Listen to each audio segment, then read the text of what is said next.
Salut à tous, salut à toutes, bonjour les loustiques, bonjour YouTube. Aujourd'hui, il est temps de passer légende les amis. Donc le thème de cette vidéo, ce sera les decks pour passer légende évidemment. Parce qu'on me demande souvent en stream, faut jouer quoi? Est-ce que ça c'est bon dans la méta? Est-ce que ça c'est bon? Donc là au moins, cette vidéo va un petit peu expliquer tout, voilà, tout ça. Ok, pour passer légende, certes, il faut avoir un bon niveau de jeu. Faut être frais, machin. Je fais référence à des anciennes vidéos que j'ai faites là-dessus. Mais surtout, il faut choisir le bon deck, parce que si vous jouez un deck totalement pourrave et que vous êtes le meilleur joueur du monde, bah, vous allez quand même avoir des difficultés pour passer légende. Donc là, voilà, je vais détailler un petit peu. Il y en a combien? 1, 2, 3, 4, 5, 6, 7, 8, 9. Il y a 9, donc 9 decks pour passer légende. C'est pas mal. On peut élargir un petit peu plus. Pour moi, c'est certainement les 9 meilleurs decks de la méta. Donc voilà, on va un petit peu, on rentre tout de suite dans le sujet. Donc on va commencer par le guerrier contrôle. Donc voilà, vous avez à chaque fois des decklists. C'est pour ça que je me suis mis un petit peu sur le côté, sur ce côté-là. Les références côté droit, côté gauche, sur un peu comme Perceval, j'arrive pas trop à distinguer. Donc l'idée c'est que voilà, je vous montre des decklists, on en parle un petit peu. Enfin, j'en parle parce que parler à la caméra, elle va forcément pas me répondre. Enfin, je peux essayer, mais bonjour Dominique, ne me répond pas, donc tant pis. Donc le premier deck, c'est certainement, en plus c'est le deck que je préfère pour le coup, c'est le guerrier contrôle. L'idée c'est quoi? C'est un guerrier certes contrôle, mais il gagne un petit peu à la fatigue, donc c'est plus une version fatigue ici, même si vous pouvez quand même gagner avec gros match, et puis en fin de compte, le guerrier contrôle par définition, vous gagnez souvent avant la fatigue, parce qu'en fin de compte l'adversaire, dès que vous avez trop le board, dès que vous avez trop de points de vie, il va concéder. C'est souvent ça en fait, c'est pas vous qui tuez, c'est l'adversaire qui concède quand il voit qu'il est dans une situation dans laquelle il ne pourra pas revenir. Donc voilà, il n'y a pas de choses complètement folles. C'est vraiment le deck à la mode en ce moment. Tout le monde le joue en tournoi en plus avec double Seigneur de la Mort et évidemment Elise qui est une carte exceptionnelle de par son effet certes, mais surtout le ratio est vraiment pas mauvais. Pour 4 une 3-5, franchement c'est cool. Vous avez un Harrison, il y a beaucoup de palaces secrets quand même, il y a beaucoup de guerriers. Voilà, ça reste une super carte. Au pire c'est pour 5 une 5-4. C'est pas horrible en soi. Un petit heurtoir, c'est le petit côté crousty sexy, ça fait toujours plaisir. Et après, voilà, 2 sonnets, 2 maîtrises, il y a 2 revanches, c'est mieux que tourbillon. L'avantage, c'est que tu stacks beaucoup d'armure, donc tu peux te permettre de passer à 8, 9 PV, faire une revanche à 3, c'est-à-dire détruire pratiquement tout le board, et derrière faire genre maîtrise, armor up, et en fin de compte, repasser à 20, 25. Enfin, c'est vraiment la force du deck, c'est que tu peux être très bas en life, et mine de rien, à la fin de la partie, tu vas être à 30, avec 25 d'armure et 5 de PV. Donc, et ça se passe souvent comme ça d'ailleurs. Donc voilà, double crash base, il y a la justicière, carte essentielle. Je dirais que c'est une carte que vous allez souvent garder en main de départ, pratiquement tout le temps en fait. Enfin, je pense que je vais essayer, autant que faire se peut, la garder en main de départ, à moins vraiment de savoir que vous jouez contre un deck ultra agressif, mais c'est la meilleure carte du deck et c'est la carte qui vous permet des fois dans des match-ups compliqués de passer genre de 40% à 60% de win rate par exemple. Donc voilà, vous avez la liste là-bas. N'importe quoi. Vous avez la liste ici. On passe sur le deck d'après, évidemment. Il y a 9 decks, il faut aller un petit peu vite. Le druide combo, évidemment. Le magnifique druide combo. La decklist n'a pas changé depuis 1985 à peu près. Le deck est toujours aussi fort. C'est un deck indéniable en tournoi. Enfin, tu joues ça en tournoi, t'es sûr de gagner. T'es sûr de gagner le tournoi, voilà. Enfin, c'est facile en fait, Hearthstone. Non, franchement, c'est le deck qui a certainement le plus gros win rate. Après, c'est pas totalement no-brain. Il y en a qui disent ouais, mais il faut avoir croissance, innervation, sinon c'est pourri. C'est faux. Il y a des fois tu gagnes sans forcément. C'est une question de tempo ce deck de toute manière. Donc voilà, la liste est vraiment très très classique. Je vais pas la détailler plus que ça. Voilà, 2 racines vivantes, c'est un petit peu c'est le must-have en ce moment. 2 ombres évidemment. Qu'est-ce qu'il y a d'original? Vous pouvez enlever l'Oreb si vous voulez pour un Harrison. C'est un petit peu en fonction des ressentis. VGH est obligatoire en ce moment. Voilà, il y a Torisan, il y a toutes les bonnes cartes du druide. L'idée c'est quoi? C'est qu'en fin de compte c'est un deck. Il n'y a pas de... À part contre le guerrier où tu te dis ok, j'ai un super match-up. Même encore contre le Grim c'est compliqué, mais c'est un deck où quand tu regardes le deck de ton adversaire tu te dis ok, bon, j'ai pas un super match-up, mais le deck est tellement fort en fin de compte que tous les match-ups qui sont à 30-40% de base, si tu fais une bonne sortie, tu passes tout de suite de 60 à 70%.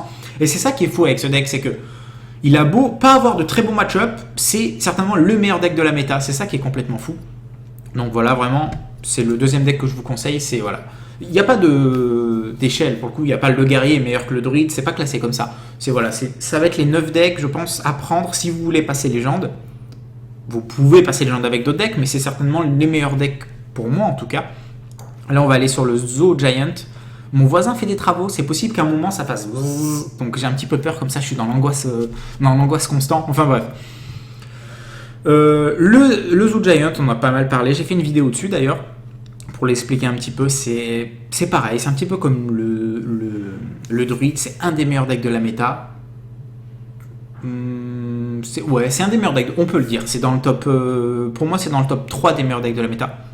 Ma compo de tournoi, elle est simple. Je prends, pour moi, les 3 meilleurs decks. C'est-à-dire le druide. Il n'y a pas de stratégie à part celle-là, évidemment, mais je prends le druide, le zoo et le guerrier contrôle. Parce que je trouve que c'est des decks qui sont vraiment très très polyvalents, qui peuvent tout battre et qui sont intrinsèquement très très forts. Voilà. Donc là, il y a un diablotin et une écuyère. En fonction de la méta, vous pouvez passer à 2 écuyères ou 2 diablotins. Diablotin, c'est mieux contre contrôle. Écuyère, c'est mieux contre aggro. Voilà, c'est pour ça que j'en mets un de chaque.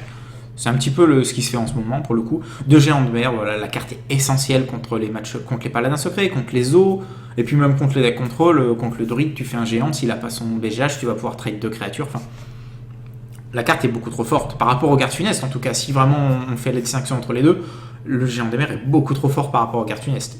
Et en fin de compte, son potentiel agressif est pas forcément moindre que le garde funeste. Après, voilà, Boom, Oreb, les cartes classiques, il y a un Bran évidemment.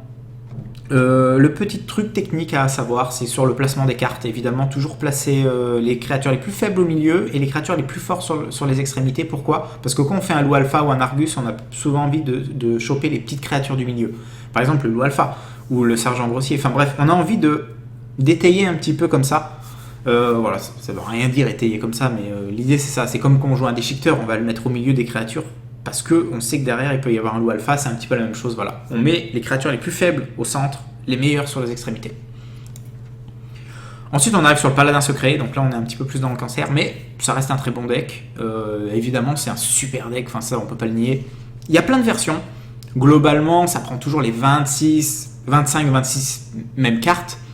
Et après, on peut mettre, voilà. Là, j'ai mis une version un peu plus contrôle avec double crash vase, mais on n'est même pas obligé d'en mettre. On peut mettre un seul crash vase, une faveur divine, ou une faveur divine et une consécration.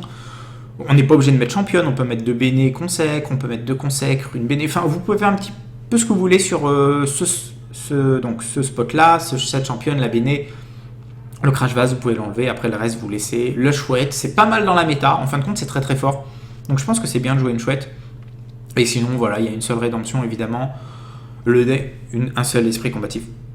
Le deck est extrêmement fort, extrêmement puissant. C'est un deck un petit peu RNG, c'est-à-dire que si tu loupes ta sortie, c'est compliqué de revenir quand même. Parce que l'adversaire, si t'as pas beaucoup de si t'as une, voire pas de créature quand tu fais adversaire mystérieux, bah déjà ça amoindrit un petit peu son effet. Et puis l'adversaire, il est ciblable à BGH. Le mec il attaque avec un pouvoir héroïque du druide par exemple. Le venger va forcément sur l'adversaire et derrière il y a BGH. Donc c'est bien d'avoir beaucoup de créatures quand tu fais adversaire mystérieux. C'est pour ça que, voilà, régiment into adversaire, normalement, ça fait gagner. Ce deck est extrêmement fort. Voilà, c'est aussi un deck que je conseille pour passer les jambes, pour le coup. Et voilà.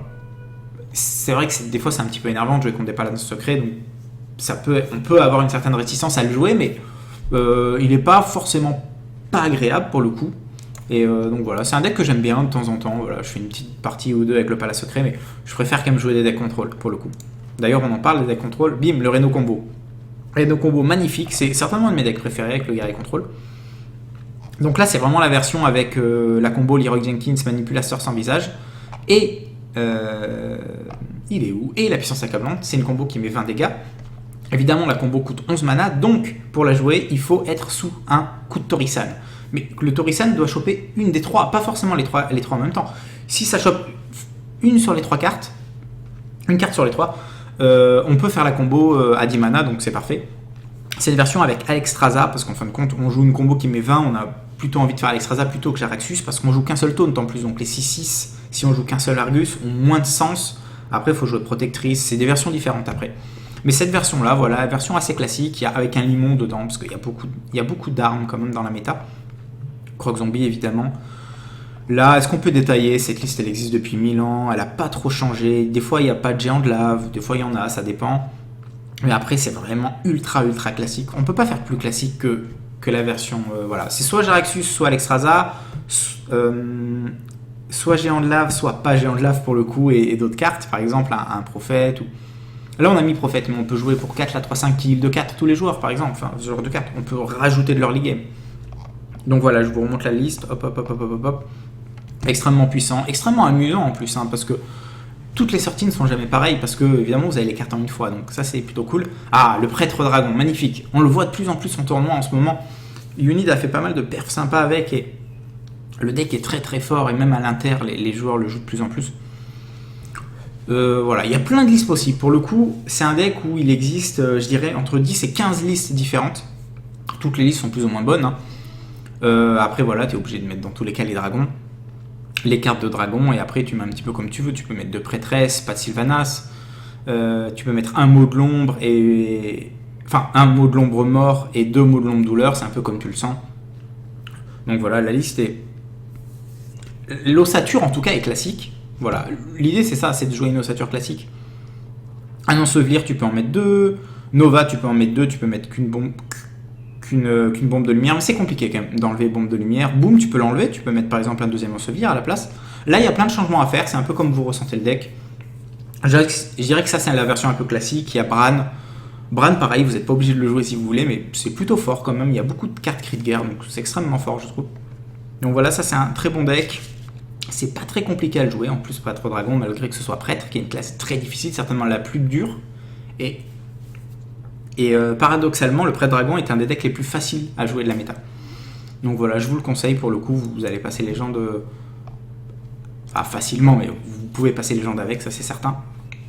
Là c'est différent, là on est vraiment dans le... Là on pose son... Vous pouvez jouer...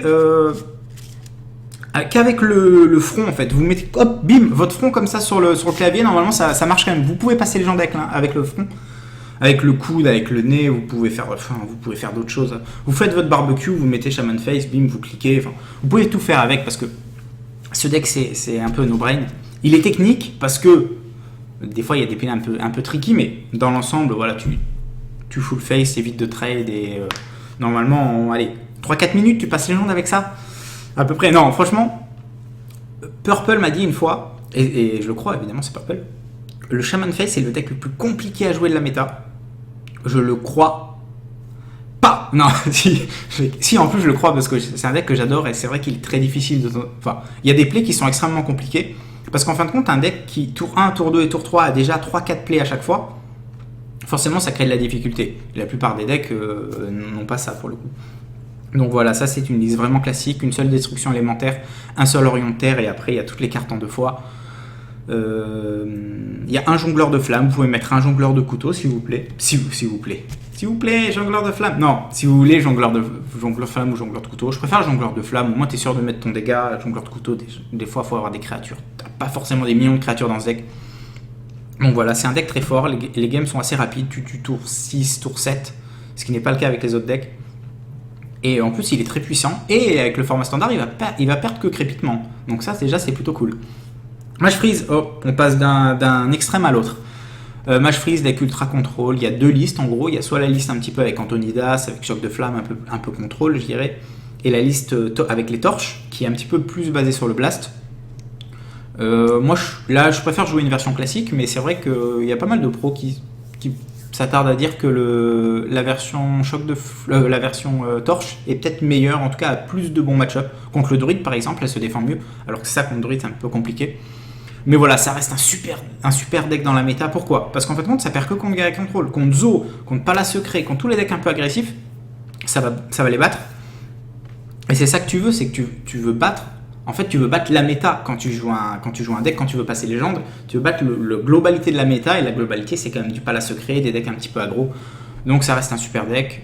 Ça bat prêtre en plus, mais ça bat plein de choses. Et des druides, il n'y en a pas tant que ça en ladder, mine de rien. Avant légende, en tout cas. Donc voilà, une liste assez classique. Un amasseur. Vous pouvez jouer l'ingénieur novice à la place, c'est un petit peu comme vous le ressentez. Robot de soin, vous n'êtes pas obligé, on peut l'enlever. Mais voilà, essayez cette liste-là. Vous pouvez aussi essayer la liste torche. Vous la trouverez sur internet, je pense. Qui est très fort pour le coup aussi. Et là, on arrive sur le dernier deck. Donc, bon, il y en aurait d'autres, mais je pense pour moi, c'est vraiment les 9 meilleurs decks de la méta. actuellement en tout cas, avant le format standard, c'est le Grim Patron. Grim Patron, c'est pareil, c'est fort contre Pala, c'est fort contre... En fait, sur le papier, on peut dire que c'est peut-être même le meilleur deck dans une méta avec des freezes, des Palas secrets, des os. Dans une méta de tournoi, en fait. Mais en ladder, c'est pas exactement ça. C'est pas spécialement une méta de tournoi, pour le coup. Donc, en tournoi, c'est très fort. En ladder, c'est fort aussi, parce que le deck est puissant intrinsèquement, mais... Voilà, il a des counters, évidemment. Tous les decks trop contrôle sont des counters. Le prêtre, le guerrier contrôle. Il y a quoi d'autre? Le Reno Jackson, par exemple, aussi. Démoniste, hein, Reno Jackson. Donc voilà, c'est une version avec un petit peu plus agressive que les autres. Il y a 2 berserkers et 2 soldats crocrons. Vous pouvez jouer une liste avec corsaire, déchiqueteur piloté aussi. Voilà, il y a plein de listes à faire. Il y a plein de petits changements à faire hein, dans cette liste. Par exemple, vous pouvez enlever, je sais pas, vous pouvez enlever un Northwar pour mettre un corsaire. Vous pouvez enlever l'Harrison pour mettre un corsaire, voilà. J'ai mis Harrison parce que c'est bien contre Paladin. Et on a vraiment envie de battre ce Paladin secret qui nous fait peur quand on est en ladder. Et c'est vraiment un deck qui bat Paladin secret. Paladin secret est tellement fort qu'il peut battre Grim. Mais en plus, en jouant Harrison, tu rajoutes un petit peu des probabilités de gagner. Donc ça, c'est cool. Donc ouais, le Grim, excellent deck. Il n'y a pas énormément de listes différentes, pour le coup, à moins de changer une ou deux cartes. Par exemple, soldat à la place du crocron. Crocron plus, pour le coup à la place du déchiqueteur. Un corsaire ou pas. Mais globalement, vous allez arriver à une liste un petit peu comme ça. Donc voilà, Grim, c'est vraiment excellent. Donc je récapitule. Vous avez tous les decks là, Guerrier Control, Druid Combo, Zoo Giant. Donc voilà. Je pense qu'il y a peut-être d'autres decks. On n'a pas parlé du chasseur. Peut-être le chasseur full face peut être bien, mais on le voit pas trop quand même. Il est pas fou. Il est moins bien que les autres decks agressifs, on va dire. Le Zoo, le Pala et le Shaman. Le voleur, on n'en parle pas parce que c'est beaucoup trop faible dans la méta actuellement. Ça n'a pas de bon match-up directement. À part le Pala secret, et encore, franchement, c'est 60-40. Donc ton bon match-up, si c'est que 60-40, c'est chaud. Donc voilà, c'est pour moi vraiment les 9 meilleurs decks de la méta. Il y a le Majatis Flamme qui est pas mal, mais trop RNG pour moi, je pense, vraiment, je trouve. Franchement, les mecs et les filles, hein, si vous passez pas légende avec ça, bon, vous changez évidemment, hein, vous prenez pas les 9 decks et vous changez pas à chaque fois parce que sinon vous allez vous embrouiller, vous allez faire n'importe quoi. Souvent, quand on joue des decks trop contrôle et derrière on passe sur un aggro, on joue l'aggro de manière contrôle. Enfin, moi ça m'arrive donc. Quand je suis dans une période aggro, je joue aggro. Quand je suis sur une période contrôle, je joue que des contrôles. Mais voilà, alterner 3-4 decks, pas plus. Là, franchement, vous avez le choix, hein, les amis. Bon, voilà, j'espère. Mettez un petit peu dans les commentaires si vous êtes passé légende avec ou s'il y a d'autres decks auxquels vous pensez et que j'ai peut-être oublié. Sur ce, je vous fais plein de bisous. Nous, on se retrouve sur une prochaine vidéo et à très bientôt.